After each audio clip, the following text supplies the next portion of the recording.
I fell down the stairs and screamed in pain all night on the cold floor, but my daughter just turned off the light and went to bed, and my son-in-law, coming down for water, glanced at me and said, "Don't be dramatic." A week later, they came back to ask for money again, and I put a folder in front of them that destroyed their lives forever. They thought I would always be their ATM. They were wrong. Before we continue, please subscribe to the channel and write in the comments what time it is where you are now. I placed the folder on the table between the salt shaker and Jennifer's water glass, and for the first time in weeks, I felt something like relief. "I have good news," I said, smoothing the folder's edge with my thumb. "The bank approved the credit line, $35,000. It took some work, but I got it done for you two." Jennifer glanced at the folder, then back at her plate. She cut into her chicken with deliberate slowness, knife scraping against ceramic. Douglas leaned back in his chair, arms folding across his chest. 35,000. Jennifer set down her fork. "Dad, that's not going to be enough. We need at least twice that to really expand the business properly." The relief started draining from my chest. I'd spent 4 weeks negotiating with the loan officer, providing documentation, explaining my fixed retirement income and the equity in this house. 4 weeks of phone calls and appointments, all to secure what they'd asked for. "You said 30 to 40,000 when we discussed this," I reminded her. "I brought you 35. That's what you needed for the new equipment and the kitchen renovation." Douglas made a sound in his throat, something between a cough and a laugh. "Newton, let's be realistic here." He never called me Dad, not once in 4 years. 35 won't even cover the commercial oven and the ventilation system upgrades. We've run the numbers since then. Since then? The words came out sharper than I intended. That was a month ago. Business situations evolve. Douglas picked up his water glass, examining it as if the conversation bored him.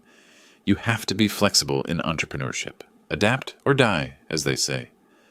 Jennifer reached across and slid the folder back toward me, barely looking at the papers inside.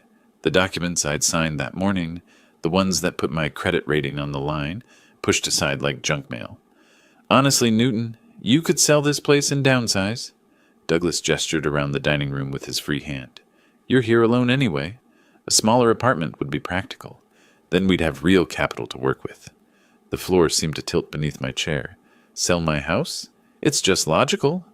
Jennifer's voice carried that reasonable tone she used when explaining obvious things to slow customers. "You don't need 3 floors for one person. This neighborhood's appreciated significantly since you bought in, what was it, the 90s? You'd clear enough to help us properly and still have plenty left over for a nice apartment. Something modern, with maintenance included." I stared at my daughter. 36 years old, sitting in the dining room where I'd taught her to set a table, where we'd celebrated her high school graduation, her college acceptance, her wedding, the same table where she'd cried after her mother's funeral, where I'd held her hand and promised we'd get through it together. "I paid $28,000 for your wedding," I said quietly.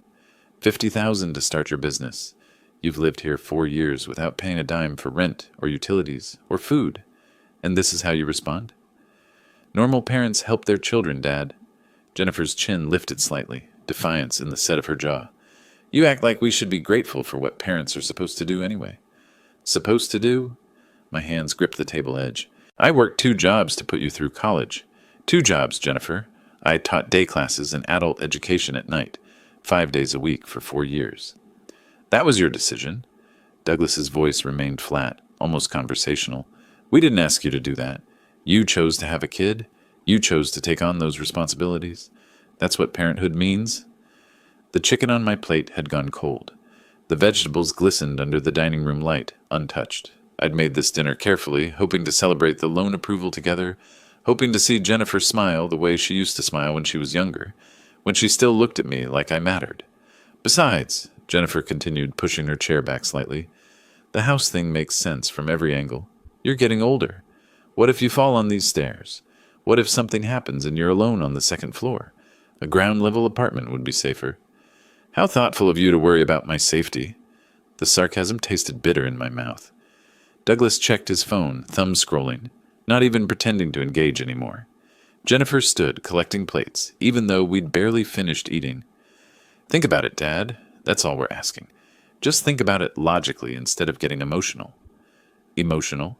as if wanting to keep the home I'd lived in for 27 years, the home where I'd raised my daughter alone after my wife died, the home I'd opened to them when they needed a place to stay temporarily, as if wanting to keep that was merely emotional. I gathered the folder from the table, papers crinkling under my fingers. The bank's logo stared up at me from the letterhead, official and final. $35,000 in available credit, my signature binding me to monthly payments for the next 5 years.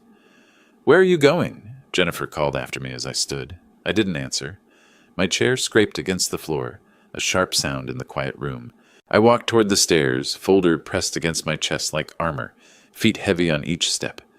Behind me, the television clicked on. Some show with a laugh track, audience roaring at a punchline I couldn't hear. Douglas said something I didn't catch, and Jennifer responded with a short laugh. They'd already moved on. I closed the bedroom door behind me and stood in the darkness, listening to the muffled sounds of their evening continuing below. The bedroom felt smaller than usual, walls pressing in from all sides. I switched on the lamp beside my bed, yellow light spilling across the desk where I'd graded papers for 30 years.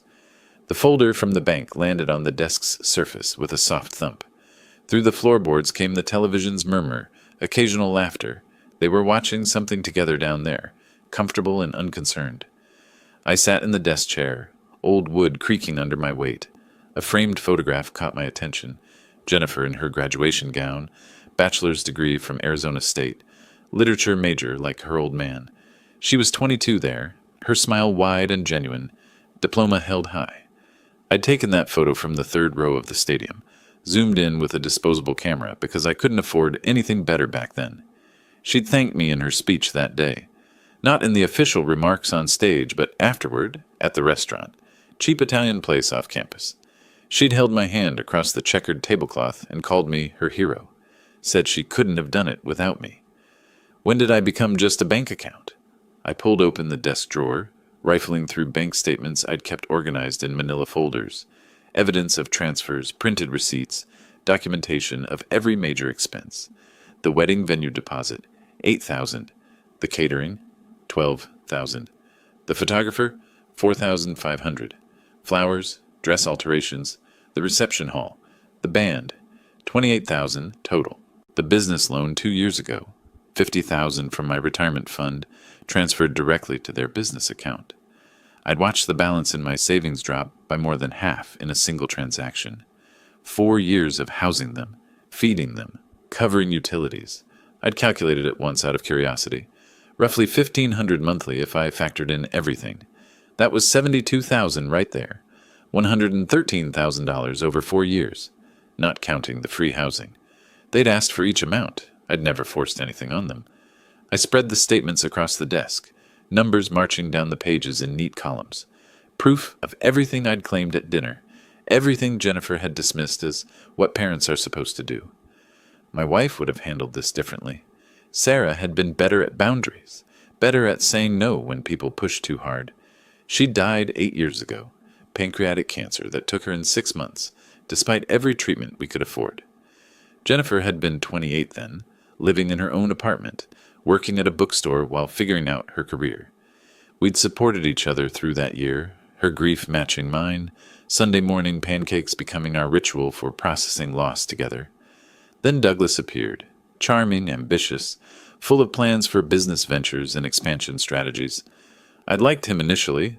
He'd seemed respectful, asked permission to marry Jennifer the old-fashioned way. The wedding had been elaborate, but I'd wanted Jennifer to have something beautiful after the darkness of her mother's death. "Just for a few months, Dad, while we save for a deposit," Jennifer had said when they'd asked to move in 4 years ago. "We'll be out by summer, I promise." Summer came and went, then another summer, then 2 more. The $50,000 check I'd handed over 2 years ago had been the last time I'd felt appreciated. Jennifer had hugged me tight. Douglas had shaken my hand with what seemed like genuine gratitude. They'd talked about naming the calf after Sarah, honoring her memory. That name never materialized. I stood, paced to the window, 3 steps forward, 3 back. The street outside lay quiet, under sodium vapor lights, suburban peace. A neighbor's porch light glowed across the way. Normal people living normal lives, probably not being asked to liquidate their homes for their children's business ventures. Downstairs, the TV volume increased. Jennifer's laugh rang out, clear and carefree. She was enjoying her show, unbothered by our argument, by my hurt feelings, by the ridiculous demands she'd made. They weren't even bothered. Probably down there planning their next request, figuring out how to squeeze more from the old man. My throat felt dry, mouth cotton thick. I needed water, something to clear my head before trying to sleep, before facing tomorrow and whatever new manipulation they'd attempt. I opened the bedroom door carefully, easing it back to avoid squeaking hinges. The hallway stretched dark toward the stairs, just the faint glow from the living room television below providing any light. I didn't flip the hall switch.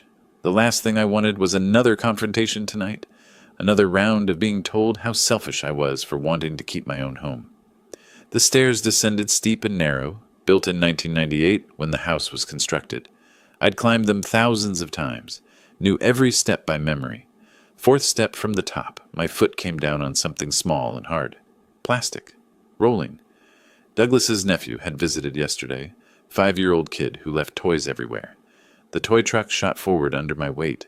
My foot went with it, balance gone, body pitching into empty space. I grabbed for the railing, but my hand closed on air. The wall rushed past. My shoulder hit a step, then my hip, momentum carrying me forward and down. Steps slammed into my ribs, my knee, my forearm. The world became a tumbling chaos of pain and impact. I landed at the bottom in a twisted heap, right side crumpled against the tile floor. Pain exploded through my chest, white hot and overwhelming. My leg wouldn't straighten. My arm wouldn't respond to commands. Breathing hurt. Existing hurt. I tried to push myself up with my left arm, but the movement sent agony lancing through my ribs, and I collapsed back onto the cold tile, unable to move. The cold from the tile floor seeped through my shirt and into my bones, but that was nothing compared to the fire in my ribs every time I breathed. I turned my head, a movement that sent fresh waves of pain radiating through my neck and shoulder. Down the short hallway to my left, a strip of yellow light glowed beneath Jennifer and Douglas's bedroom door. The faint murmur of television dialogue filtered through. Some late-night show, voices rising and falling in artificial conversation. They were awake. Right there, maybe 30 feet away. "Jennifer!" My voice came out strained, barely recognizing it as my own. "Douglas, I need help down here. I fell." The words echoed in the quiet entryway. I waited, watching that line of light, expecting the door to open, expecting footsteps, expecting the basic human response to someone calling for help. Nothing. The TV continued its muted chatter. No movement, no door opening, no concerned voices asking what happened. I drew a deeper breath, ignoring the stabbing pain it caused. "Please, I'm hurt. I can't get up. Someone help me." Louder this time, projecting as much as my damaged ribs allowed. The sound bounced off the walls. Impossible to miss in the small house. Still nothing. I stared at that strip of light, willing it to brighten as the door opened, willing someone to care that I was lying broken on their floor. 10 minutes passed, maybe 15. Time moved strangely, measured in shallow breaths and waves of pain. My right leg throbbed with each heartbeat. My left wrist had swollen to nearly twice its normal size. Then the light went dark. The strip beneath their door disappeared, plunging the hallway into complete blackness, except for the faint gray glow of streetlight through the front window. The TV sound stopped. They'd heard me. They had to have heard me. And they'd turned off their lights and gone to sleep. I propped myself on my left elbow, the less damaged arm, testing whether I could somehow drag myself to safety. My right leg screamed in protest when I tried to bend it. The movement sent lightning bolts through my ribcage, white-hot and overwhelming. I managed to shift maybe 2 inches before collapsing back with a small, involuntary cry. The house absorbed the sound and gave nothing back. I let my head rest against the cold tile, cheek pressed to the smooth surface. The ceiling above me was invisible in the darkness. I tried to reconstruct what had happened, tried to make it make sense. The argument at dinner, my rejection of their demands, the credit line they dismissed, the house they wanted me to sell. They thought I was manipulating them. That had to be it. They thought this was some performance, some guilt trip designed to make them feel bad about their perfectly reasonable requests. Except I was actually hurt, actually couldn't move, actually needed help. The darkness pressed down. Minutes crawled past like hours. My body began to stiffen, muscles locking into the awkward position the fall had left me in. The cold from the floor worked its way deeper, making me shiver despite myself, each shudder sending fresh agony through my ribs. I must have dozed briefly, consciousness flickering out and back like a faulty light bulb. When I opened my eyes again, the quality of darkness had changed slightly. Deeper, more complete. The middle of night, when even streetlights seemed dimmer. A sound brought me fully alert. The soft click of a door handle. Light footsteps in the hallway. "Help!" I tried to say, but my voice came out as a raspy whisper. I cleared my throat, wincing. "Douglas!" He appeared at the edge of my vision, wearing boxer shorts and a t-shirt, bare feet padding past me toward the kitchen. He moved with the casual looseness of someone half asleep, seeking water or a bathroom, following the automatic patterns of middle-of-night routine. "Douglas, please, help me." The words came clearer now, urgent. "I fell down the stairs. I can't stand up. I think something's broken." He opened the refrigerator. Cool light spilled out, illuminating the kitchen in blue-white tones. He pulled out a water bottle, twisted off the cap, and drank deeply, throat working with long gulps. Then he turned, looked directly at me, made eye contact. "Stop being dramatic, Newton." His voice carried the flat annoyance of someone interrupted from sleep by a minor nuisance. "You'll get up when you want to. I have an early morning."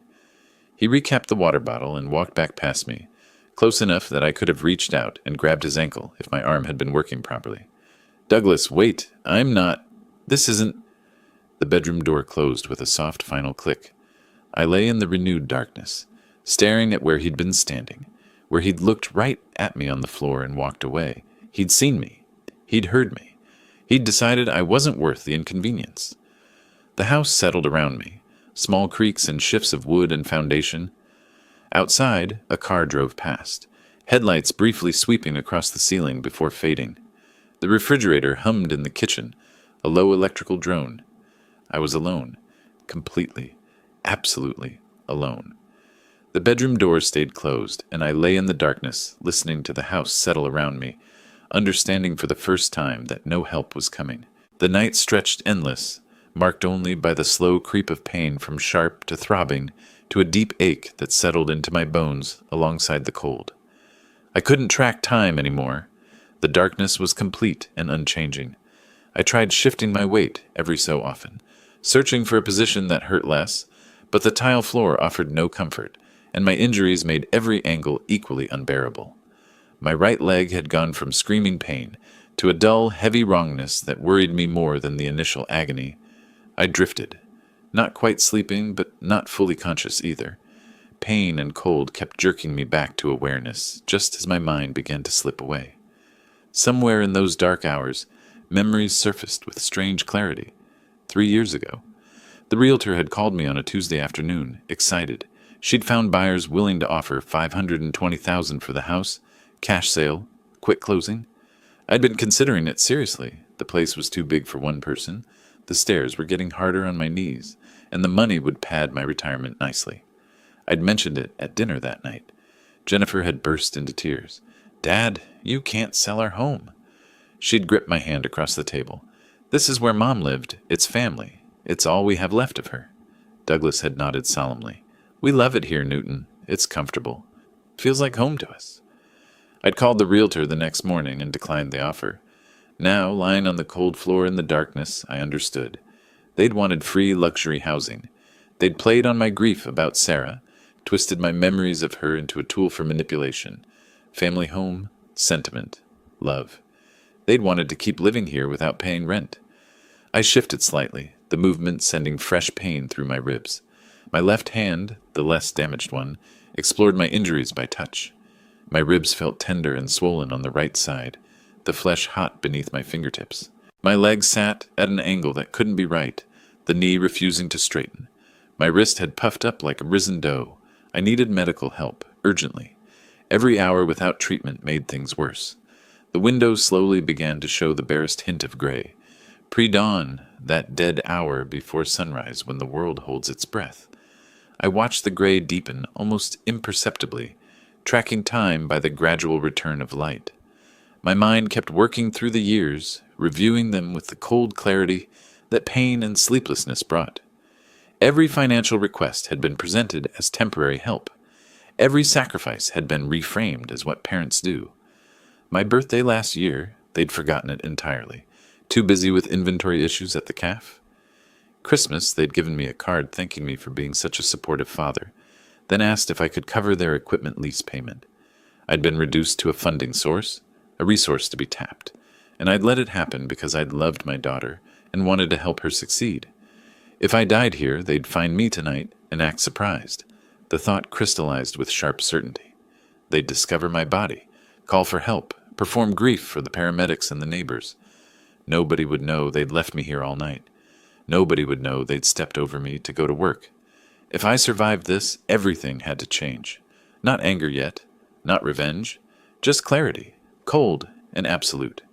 I couldn't continue being their ATM.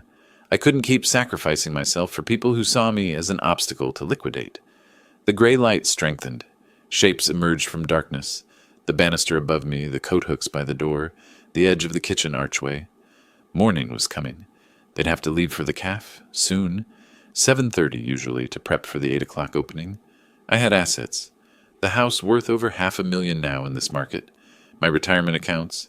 The credit line I'd just secured. Not wealthy, but comfortable if I stopped hemorrhaging money to ungrateful children. I had options. I just had to survive long enough to use them. Around 7:15, I heard movement from their bedroom. The door opened. Footsteps. Water running in their bathroom. Cabinet doors opening and closing. The ordinary sounds of a morning routine. "Jenny." My voice came out as barely a whisper. I swallowed. Tried again. "Jenny, please, help me." She appeared in the hallway, already dressed for work in dark jeans and the calf. Slogo shirt. Her hair was pulled back in a ponytail. She glanced at me on the floor, and her expression didn't change from its neutral, slightly annoyed mask. "Dad, enough with the theater already." She walked past me toward the kitchen. "We're running late." Douglas emerged behind her, tucking his wallet into his back pocket. He looked down at me with the same expression he'd worn last night, mild irritation at an inconvenience. "We'll talk about this behavior of yours tonight, Newton." I tried to raise my head, tried to make them see. "I'm not... This isn't theater. I'm hurt." The coffee maker gurgled in the kitchen. Cabinet doors opened and closed. Jennifer reappeared with a travel mug, gathering her purse from the hook by the door. "We really don't have time for this right now." She stepped around my outstretched leg to reach the front door. Douglas grabbed his keys from the hook near my head, the jangling metal, loud and the morning quiet. "Wait," I managed, but the word came out weak and broken. The front door opened. Jennifer walked out first, calling something back about picking up supplies after work. Douglas followed, pulling the door closed behind them. The lock clicked into place with mechanical precision. Their footsteps crossed the porch. Car doors opened and closed. The engine started with a rumble that vibrated through the floor beneath me. The sound faded down the street, growing fainter, then disappearing entirely into the morning traffic. Silence settled over the house like dust. I lay in the growing daylight, alone on the cold tile floor, with something harder than anger settling in my chest. A cold, clear understanding of exactly what needed to happen next. Harold Chen was watering his roses when he noticed the newspaper still lying on my doorstep, and that small deviation from routine saved my life. I heard the knock, first, sharp, insistent raps against wood. Then his voice, muffled through the door. "Newton, you there? Everything okay?" I tried to answer, but my throat was raw from the night's attempts at calling for help. The sound that emerged was barely human. A croaking whisper. "Help!" Silence. Then footsteps approaching closer. The scrape of shoes on the porch. Harold's voice again, nearer now, pressed to the door. "Newton, I'm calling for help. Hang on." The sound of numbers being dialed. Harold's voice rising in urgency. "My neighbor, Newton Diaz. Elderly man. He's on the floor, says he can't move. Been there all night, I think. Please hurry." I closed my eyes. Relief washing through me so powerfully it brought fresh pain to my ribs. Someone had noticed. Someone cared enough to check. The ambulance arrived 14 minutes later. I heard the siren growing louder, then cutting off abruptly outside. Heavy boots on the porch. Harold must have unlocked the door because suddenly there were voices above me, professional and calm. "Sir, can you tell me where it hurts? How long have you been down here?" A paramedic knelt beside me, young woman with efficient hands already checking my pulse. Her partner moved around us, opening the medical kit. Since last night, I managed. Fell around midnight, maybe earlier. The examination was swift and thorough. Questions about pain levels, sensation in my extremities, ability to move. They stabilized my leg with practiced movements that still sent white fire shooting through my nervous system. The gurney appeared, and they lifted me with surprising gentleness despite my involuntary groans. The ceiling passed overhead. Harold's worried face appeared in my peripheral vision. "You're going to be okay, Newton. I'll check on the house while you're gone." Then I was outside, morning sunlight blinding after the darkness of the floor. The ambulance doors closed, and we were moving. Banner University Medical Center Phoenix materialized in fragments. Bright lights, squeaking wheels, multiple voices talking over me. They cut away my clothes. Ice packs appeared. An X-ray machine hummed and clicked. A doctor appeared, pointing at images on a screen where white lines fractured through gray bones. 3 broken ribs here, here, and here. Fractured tibia. Clean break, fortunately. This wrist is badly sprained, but not fractured. We'll cast the leg, wrap the ribs, keep you for observation. You're lucky, Mr. Diaz. 9 hours on a hard floor with these injuries could have resulted in complications. Internal bleeding, pneumonia, worse. Lucky. The word felt absurd, but I understood what he meant. I was alive. I was being treated. It could have been so much worse. They admitted me, wheeled me to a room on the 4th floor. White walls, a window showing Phoenix sprawling under August heat, machines beeping steadily beside the bed. Medication dulled the pain to a manageable throb. Around 11 in the morning, a nurse came to update my chart. "We've contacted your emergency contact, your daughter, Jennifer. She said she'd be here when she could." When she could, not immediately, not dropping everything. When convenient. The afternoon crawled past. Lunch arrived on a tray. I couldn't eat much.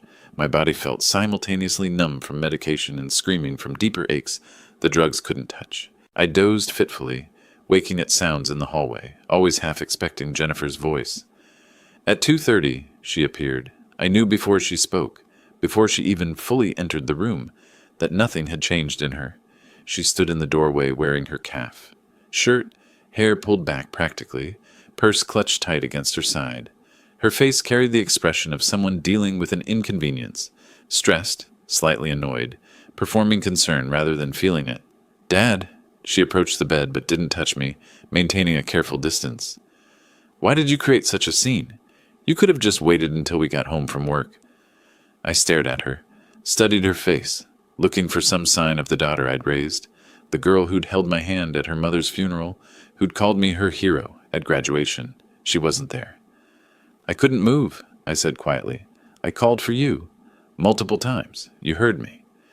We thought—" She shifted her weight, arms crossing defensively.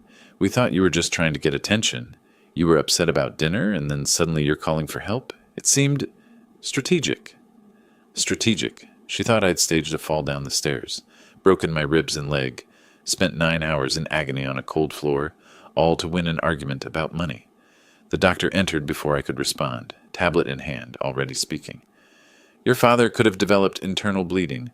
9 hours without medical attention with these injuries was extremely dangerous, potentially life-threatening." Jennifer's expression flickered, not to concern but to defensiveness. "We thought he was just trying to get attention. He does that sometimes." The lie landed between us, naked and obvious. I'd never manipulated her for attention, never staged dramatics. But in her mind, my resistance to being liquidated constituted manipulation. The doctor glanced at me, then back at Jennifer, something shifting in his professional demeanor. "I see. Well, he's stable now. We'll keep him through tomorrow, then discharge him with mobility assistance and pain management." He left. Jennifer remained standing at distance, neither approaching the bed nor leaving entirely, waiting for something. Permission to go, maybe. Or checking whether I'd be difficult about this, whether I'd make another scene. I looked at her, really looked at her, saw what she'd become, or perhaps what she'd always been, and I'd refused to see. Someone who valued money over safety, convenience over compassion, who could dismiss genuine suffering as theater. "Leave," I said quietly. "I don't want you here right now." Something like relief crossed her face. She'd been waiting for that, permission to go, freedom from the obligation of pretending to care. "I'll check on you when you're home," she offered, already turning toward the door. "Don't bother." She paused, hand on the doorframe, but didn't turn back. "You're being unreasonable." "Leave, please." The door clicked shut behind her, and I lay in the quiet hospital room watching the afternoon light shift across the white walls, understanding with perfect clarity that the daughter I'd raised no longer existed, if she ever had. Harold's hand on my elbow was steady as I maneuvered through the doorway, the crutches awkward against my ribs, but I barely felt the discomfort. My mind was already 3 steps ahead, calculating the hours I'd have alone before they returned from work. 3 days in the hospital had given me time to think, time to plan, time to accept what I'd been avoiding for years. "Newton, you call me if you need anything. Anything at all." Harold settled the wheelchair in the living room, adjusting it so I could reach it easily from the couch. "I'm right next door. Don't try to do too much too soon." "I appreciate everything, Harold. Really." I meant it. This man, barely more than a casual neighbor before this week, had shown me more genuine concern than my own family. He patted my shoulder and left, pulling the door closed gently behind him. The house felt different. Quiet, yes, but also mine again in a way it hadn't been for 4 years. I looked around the living room, boxes of calf, supplies stacked against one wall, Jennifer's jacket draped over a chair, Douglas's running shoes by the door, evidence of their occupation, their assumption of ownership. Not anymore. I made my way slowly to the den, a ground-floor room I hadn't used much since they'd commandeered it for storage. More boxes lined the walls, industrial mixing bowls, commercial baking supplies, inventory sheets. I used one crutch to nudge a stack aside, clearing space to reach the desk. My laptop sat where I'd left it weeks ago, dusty but functional. I powered it on, settled carefully into the desk chair, and opened a browser. The search terms came easily. Phoenix estate planning attorney, property trust lawyer, elder law specialist. Results populated the screen. I scrolled through them methodically, reading reviews, studying credentials. Some firms were too large, impersonal. Others specialized in areas I didn't need. I wanted someone thorough, experienced, someone who understood the specific situation of protecting assets from entitled family members. Richard Caldwell and Associates appeared third in the search results. I clicked through to their website. Professional photos, credentials clearly displayed. Caldwell himself had practiced for 32 years, specializing in revocable living trusts, estate planning, elder law, property transfer. The reviews caught my attention, thorough and protective. Clear guidance through complex family situations. Helped me establish boundaries I should have set years ago. That last one resonated. Their services page listed exactly what I needed. Trust establishment, property protection, financial planning for senior independence. They even had elder abuse consultation listed, though I wasn't ready to frame it that way yet. Not legally, not publicly, but privately? I knew what had happened to me. I found their online consultation form and began filling it out. Name, age, 64. Brief description of needs, estate planning, property trust establishment, financial independence strategies. The confirmation appeared immediately. Consultation scheduled August 20th, 10 a.m. Richard Caldwell will meet with you personally. Please bring relevant financial documents and property information. Tomorrow. I had until tomorrow to gather everything I needed. Bank statements, property deed, retirement account information, documentation of all money I'd given Jennifer and Douglas over the years. Evidence. I closed the laptop and sat back, wincing as the movement pulled at my wrapped ribs.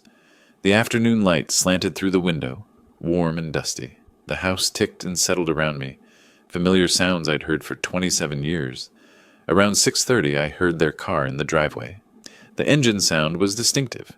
Douglas's aging sedan with its rattling exhaust. I closed the laptop deliberately and wheeled myself to the living room, positioning the chair casually near the couch, arranging my expression into neutral calm. The front door opened. Jennifer entered first, carrying paper bags that smelled of lemongrass and basil.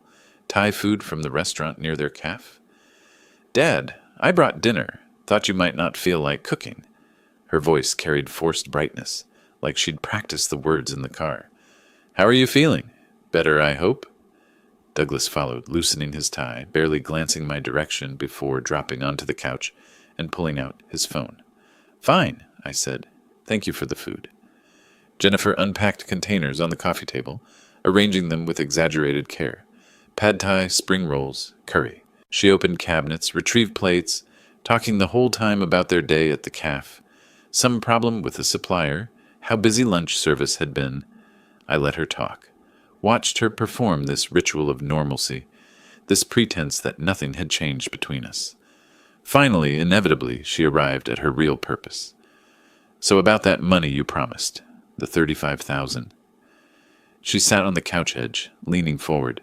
We really need it soon. Suppliers are asking, and we have to pay by the end of the month or they'll cut us off. Douglas looked up from his phone. We can't wait around, Newton. Business doesn't operate on maybe later. We need to know, are you transferring that money or not? I met his eyes steadily. Let the silence stretch. Counted 3 heartbeats before responding. We'll discuss financial matters later. My voice remained level, unremarkable. I'm still recovering. But, Jennifer started, I need to focus on my health right now. Douglas's jaw tightened. Jennifer's mouth opened, closed again. They exchanged a glance, confusion beginning to creep in at the edges, uncertainty about how to respond to resistance they hadn't expected. I simply reached for my water glass and said nothing more, letting the silence do my work for me. Richard Caldwell's office occupied the 7th floor of a glass building downtown, and the morning sun through the windows was bright enough that I barely noticed the ache in my ribs as I lowered myself into the chair across from his desk. The receptionist had offered assistance when I'd maneuvered through the door on crutches, but I'd declined politely. I wanted to do this myself, arrive under my own power, begin this next phase with whatever dignity I could maintain. Caldwell was younger than I'd expected, maybe early 50s, graying at the temples but with sharp eyes that tracked every detail. He waited until I'd settled before speaking. Mr. Diaz, thank you for coming in. I've reviewed the information from your consultation request. Please tell me what's happened, in your own words. I opened the folder I'd prepared, medical records from Banner University, the timeline I'd written out in careful detail, bank statements showing every transfer to Jennifer and Douglas over the past 4 years. I talked for 20 minutes, the dinner argument about selling my house, the fall, calling for help and being ignored, 9 hours on the floor, Douglas seeing me and walking away, Jennifer and Douglas stepping over me to go to work, the hospital, Jennifer's dismissal of my injuries as theater. Caldwell took notes on a legal pad, occasionally looking up to ask clarifying questions. When I finished, he set down his pen and leaned back. Mr. Diaz, what happened to you was unconscionable. His voice remained professional, but something in his eyes had hardened. Legally, we have several options. The house is yours. You can control who benefits from it. The loan guarantorship can be revoked, and they're essentially tenants without a lease. I want all 3, I said. The trust, revoking the loan guarantee, and the rental agreement, or eviction notice if they refuse. How quickly can this happen? Trust documents take about 3 days to properly draft and execute. The loan revocation is immediate once you notify the bank in writing. The eviction notice requires 30 days under Arizona law. He pulled up a document on his computer, turned the screen so I could see. A revocable living trust transfers your house into the trust structure. You remain the trustee with full control during your lifetime, but the property itself is no longer part of your personal estate. You can designate who benefits after your death, a charity, another relative, anyone you choose. It completely eliminates any automatic inheritance claim. And the loan? You co-signed a $75,000 business loan 2 years ago, correct? As guarantor, you have the legal right to revoke that guarantee. The bank will contact the primary borrowers and require either new collateral or partial payment to maintain the loan. I thought of Jennifer and Douglas at their cafe, going through their morning routine, expecting the $35,000 I'd secured, having no idea what was coming. Do it, I said. All of it. The next 3 days moved with bureaucratic precision. Caldwell's office prepared documents. Patricia Gomez, a notary who specialized in elder law financial consulting, met with me twice to review the implications of each decision. August 20th, I signed the trust papers, watching my signature flow across page after page. Patricia's notary seal appeared beside each one, official and permanent. August 21st, more signatures. The rental agreement establishing market rate at $2,400 monthly, or alternatively, the 30-day eviction notice if they refused payment. Patricia explained Arizona's Residential Landlord and Tenant Act, the protections it gave me as property owner. August 22nd, the final documents. Now, I drafted the letter to the bank on Caldwell's letterhead template, stating clearly that I was revoking my guarantorship per my legal right under the loan agreement. Printed it, signed it, scanned and emailed it with Caldwell copied on the message. My finger hovered over the send button for perhaps 3 seconds. Then I clicked it, and the message disappeared into the electronic void, irreversible and absolute. The phone rang the next afternoon, August 23rd. The number showed First National Bank of Arizona. Mr. Diaz, this is Robert Chen from First National. We've received your revocation notice. The banker's voice carried professional neutrality with an undercurrent of surprise. We'll need to contact the borrowers immediately for new collateral or partial payment. This is quite unusual timing. I understand, I said. It's necessary. We're requiring $20,000 by September 10th, or we'll need to discuss restructuring terms. I wanted to confirm you're certain about this decision. Completely certain. Very well. We'll be in touch with the borrowers today. After he hung up, I sat at my desk watching the afternoon shadows lengthen across the street outside my window. By now, they would have received the call. By now, Jennifer would be staring at her phone. Douglas's face would be reddening with that particular shade of anger I'd seen at dinner. By now, they were finally understanding their situation had changed. I pulled the folder of completed documents toward me, organized and tabbed. Trust papers, bank revocation confirmation, rental notice, and one more document I'd had Patricia notarize yesterday, Harold Chen's statement, written and signed, describing how he'd found me after 9 hours on the floor, what I'd told him about being ignored by my family, the condition I'd been in, evidence, documentation, everything prepared. Tomorrow or the next day, they'd come to me. They'd demand explanations, try to manipulate, probably threaten, and I'd be ready with facts and legal authority they couldn't argue against. I closed the folder and set it in the top drawer of my desk, where I could reach it easily. The waiting was almost over. They were waiting when I finished dinner, sitting together on the couch with that unified tension that meant they'd rehearsed this conversation at the cafe. And Jennifer's voice was carefully measured when she said they needed to talk about money. I'd been expecting this, had known it would come tonight, maybe tomorrow, at latest. The bank would have called them yesterday. They'd spent 24 hours panicking, searching for solutions, finally accepting they needed to approach me. Of course, I said. Let's talk. Douglas leaned forward, elbows on knees, Jennifer's hands twisted together in her lap. Dad, we need your help. Jennifer's tone hit that earnest note she used when requesting favors. $35,000 for the suppliers and $20,000 for the bank. You could take a home equity loan. You've always helped us before. This is really important. $55,000, more than I'd given them for their wedding, more than their business startup, and delivered as if it were reasonable, as if I were obligated. I set my fork down, reached for my crutches, and pushed myself to standing. They watched as I moved slowly toward my office, neither offering help nor asking what I was doing. I returned carrying the folder. Instead of money, I said, settling back into my chair, I have something for you. Documents you should read carefully. I placed the folder on the coffee table between us and opened it with deliberate precision, removed the first document and slid it across to Jennifer. She picked it up, eyes scanning the legal text, her brow furrowed. She passed it to Douglas, who read faster, his jaw tightening with each paragraph.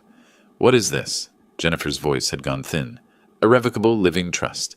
The house is no longer in my personal estate. It's held in trust, with me as lifetime beneficiary and trustee. Notice the beneficiary designation section. That's who receives the property after my death. Douglas flipped to that page. His face went pale, then red. This says, to be determined. You're cutting Jennifer out of her inheritance? I'm protecting my assets, I corrected. The house goes where I decide it goes, not automatically to people who see me as an ATM. I produced the second document, slid it across. Jennifer grabbed it this time. This is... You revoked the loan guarantee? You're the reason the bank called. The guarantorship was a liability I chose to eliminate. The bank requires new collateral or $20,000 by September 10th. That's between you and them now. You can't do this, Douglas surged to his feet, voice rising. You're obligated to help your family. This house should go to Jennifer. She's your daughter. I didn't flinch, didn't lean back, just looked up at him calmly and produced the third document. Arizona Residential Landlord and Tenant Act requires 30 days notice for eviction. Since you have no written lease and pay no rent, you're month-to-month tenants at will. This notice establishes market rate rent at $2,400 monthly, beginning September 1st. You can pay or you can leave. The document landed on top of the others. Douglas stared at it, then at me. Jennifer made a small sound in her throat. You're charging us rent to live in your house? My trust's house, I corrected. And yes, $2,400 is actually below market for a property this size in this neighborhood. You've been living here free for 4 years, while I paid all utilities, maintenance, and property taxes. That ends September 1st. Douglas took a step toward me. His hands had curled into fists. We'll sue you. There are laws about this. You can't just cut off your daughter like this. A court will... I reached into the folder one more time, pulled out the fourth document, and held it up where he could see Harold Chen's signature, Patricia Gomez's notary seal. By all means, take me to court. Then everyone, the judge, your friends, your customers, will hear how you left a 64-year-old man with broken bones on the floor all night, how you stepped over him in the morning to go to work, how you told the hospital it was theater. I set the document on the table with the others. Medical records from Banner University were clipped behind it, X-rays showing the fracture lines, doctor's notes about the 9 hours without treatment, assessment of life-threatening risk. Harold Chen found me at 8:20 in the morning. This statement describes my condition, what I told him, how long I'd been there. The medical records confirm everything. So yes, Douglas, let's go to court. Let's have that conversation publicly. I'm sure you're CAF. Customers would love to hear how you treat elderly family members. Douglas stood frozen mid-advance. The color drained from his face. Jennifer's voice came out barely above a whisper. We thought you were faking, Dad, trying to get attention after our argument. We didn't know you were really hurt. You saw me. I kept my voice level, factual. Douglas, you came out for water at 1 in the morning. You looked directly at me lying on the floor and told me to stop being dramatic. Jennifer, you saw me in the morning. You stepped around my leg to reach the front door. You didn't care enough to check whether I was hurt. You cared about getting to work on time. She opened her mouth, closed it. No words came. I owe nothing, I continued, to people who left me lying on the floor for 9 hours. You heard me call for help. You saw me there helpless. You chose to ignore it. Those are facts. Everything else is just your attempt to justify the unjustifiable. Douglas sank back onto the couch slowly, the fight draining from his posture. Jennifer stared at the documents spread across the table, like evidence at a crime scene. Trust papers, bank letters, rental notice, witness statements, medical records. Everything documented, everything legal, everything final. You have until September 1st to decide about the rent, I said quietly. If you refuse, the eviction notice gives you 30 days to vacate. Either way, you're no longer living here free. Neither of them moved, neither spoke. They finally understood that everything had changed, and there was nothing they could do to change it back. The argument started the next evening, Jennifer's voice rising through the walls of their bedroom, sharp with accusation, and Douglas's answering in defensive bursts. And I sat in my reading chair listening to their marriage fracture under the weight of consequences they'd brought on themselves. This is your fault. You were rude to him. You pushed him too far. If you'd just been patient, we wouldn't be in this mess. He's your father. You should have maintained the relationship. You let him walk all over us with these insane demands. I closed my book, let the voices wash over me for a moment, then deliberately opened it again and continued reading. Their crisis. Their problem. Not mine to solve. The next 3 days brought a parade of desperation I observed from a distance. August 26th, I found Jennifer at the kitchen table, surrounded by bank statements and bills, calculator in hand, phone pressed to her ear. Please, there must be something. We only need $20,000. We have a business. We have income. Her voice carried false confidence that crumbled as she listened to the response. No? Not even with our equipment as collateral? I understand. Thank you anyway. She made 7 more calls that morning. Each one ended the same way. Polite rejections, doors closing one after another. Without Newton's guarantorship backing them, they had nothing banks wanted. I watched from the doorway, unseen. Her posture slumped further with each failed attempt. August 27th brought a new crisis. I heard Jennifer's frustrated phone conversation with the supplier. But we've been customers for 2 years. Can't you extend terms just this once? We have money coming. What do you mean you can't deliver without payment? Our contract says, I see. Yes, I understand. By the 28th, the business was imploding. I overheard Jennifer explaining to Douglas that without fresh ingredients, they couldn't make half their menu items. Customers were complaining. Revenue was dropping. Everything was cascading. That evening, I retrieved the mail and found a certified letter addressed to them. First National Bank of Arizona, return address printed in official blue. I placed it on the kitchen counter, unopened, and went to my room. Later, I heard Jennifer's stifled cry. Then Douglas's voice, sharp and profane, cursing Newton's name, the bank, their luck, everything and everyone. The August 29th letter must have been the acceleration notice. Pay $20,000 by September 10th, or the entire balance would come due immediately. $55,000 they didn't have. The end of everything they'd built on my money and my guarantees. I moved through the house maintaining my routines, made my meals, read my books, rested when my ribs ached. The eye of their storm, calm while chaos, swirled around me. I wasn't enjoying their suffering. That would have made me cruel, and I'd worked too hard to maintain dignity to surrender it now. But I wasn't helping either. These were natural consequences of their choices, their financial irresponsibility, their contempt. I was simply letting reality teach the lessons I'd failed to teach them. Through the walls at night, I heard their arguments intensifying.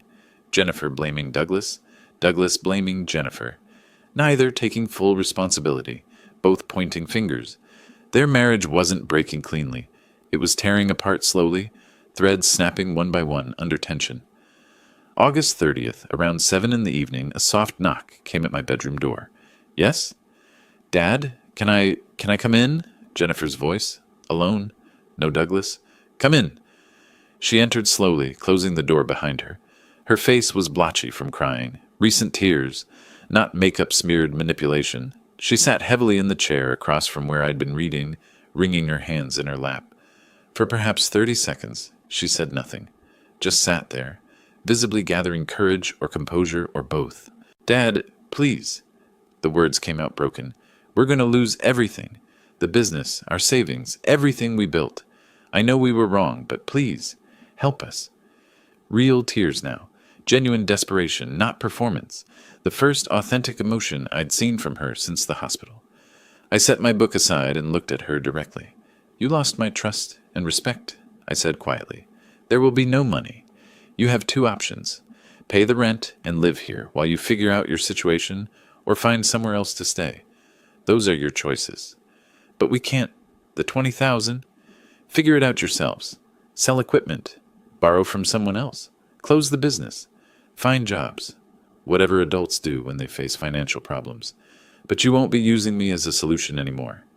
She stared at me, tears still falling, searching my face for some crack in the armor, some weakness she could exploit. She found none. I'm sorry, she whispered. I hope you are. But sorry doesn't undo what happened. Sorry doesn't give me back those 9 hours on the floor. Sorry doesn't erase you stepping over me to go to work. She stood slowly, defeat visible in every line of her body, and walked to the door without looking back. And I watched her go, knowing that sympathy wasn't the same as rescue, and that the only way forward required them to find it themselves. They sold the equipment the next day, the industrial mixer, the commercial ovens, the display cases that had represented their dreams. And I learned about it only when Jennifer slipped an envelope under my bedroom door on the 1st of September, containing a check for $2,400, with rent written in the memo line. I held it for a long moment, the first payment they'd ever made to live in my house. 4 years late, but there it was. I deposited it without fanfare. The first week of September brought swift changes. Douglas found work managing someone else's calf, across town, swallowing whatever pride required him to take orders instead of give them. Jennifer landed an administrative position at a medical office. Combined, they made enough to cover the rent and basic expenses, but their lifestyle had collapsed into something barely recognizable from the comfortable existence they'd enjoyed on my dime. They closed the calf, bakery officially on September 7th, liquidated inventory, paid the bank their $20,000, scraped together from equipment sales and a humiliating loan from Douglas's relatives. The business they'd built with my $50,000 and 2 years of effort simply ceased to exist. Their marriage survived, but barely. I heard less arguing as September progressed, but the silence between them sounded heavier than their earlier fights. They were in couples therapy, Jennifer mentioned once in passing, trying to rebuild something they'd let crack under the weight of entitlement and failure. September 15th, early evening, Jennifer knocked on my living room doorframe. I looked up from my book. "Can we talk?" I gestured to the chair across from me. She sat, maintaining the physical distance, no longer presuming closeness was her right. She folded her hands in her lap and looked directly at me, and I saw something different in her face. Not manipulation, not performance. Something raw. "Dad, I don't know if I deserve your forgiveness." The words came carefully, like she'd rehearsed them but was still uncertain. "We were terrible. I was terrible. You gave me everything, and I took it for granted." She paused, swallowed hard. "That night when you were on the floor, I'm ashamed to even think about it. I heard you. I convinced myself you were trying to manipulate us, make us feel guilty about the argument. I didn't want to admit you were really hurt, because then I'd have to face how selfish we were being. How selfish I was being." Her voice cracked slightly. "I stepped over you to leave for work. I saw you lying there, and I chose the calf, over-checking if my father was okay. I'm so sorry, Dad. For all of it. For the money. For taking your help for granted. For that night. For everything." I let the silence sit between us. Several seconds passed. She didn't rush to fill it, didn't deflect, just waited. "Jenny," I said finally, "I don't know if I can forgive you right now. What happened hurt me deeply, physically and otherwise. But you are my daughter. Maybe, with time, we can rebuild something. But our relationship has to be different going forward. It needs to be built on mutual respect, not obligation or manipulation." She nodded, tears sliding down her cheeks. "I understand. I'll show you, not just tell you, however long it takes. That's all I ask." She stood, wiped her eyes, and left quietly.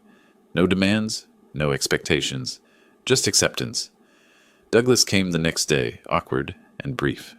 "Newton, I was wrong. How I treated you was wrong. I'm sorry." Less elaborate than Jennifer's apology, but his tone suggested he meant it. I nodded acknowledgement. We'd never been close. We wouldn't become close now, but perhaps we could be civil. By late September, they'd moved to a small apartment in Tempe. 2 bedrooms, older building, nothing like the spacious house they'd occupied for 4 years. They paid their own utilities now, bought their own groceries, managed their own lives. Jennifer called every few days, asked how I was feeling, offered to help with groceries or errands. Small gestures, consistently delivered. Not grand declarations, just steady proof of change. I'd modified the trust in consultation with Richard Caldwell. Jennifer could potentially inherit again, but only after demonstrating sustained change over multiple years. Conditional, earned, not automatic. My cast came off mid-September. Physical therapy restored my mobility. By the month's end, I moved through my house without crutches, without pain, without the physical reminders of that night. I joined a book club at the community center. 8 retirees, meeting weekly to discuss classic literature.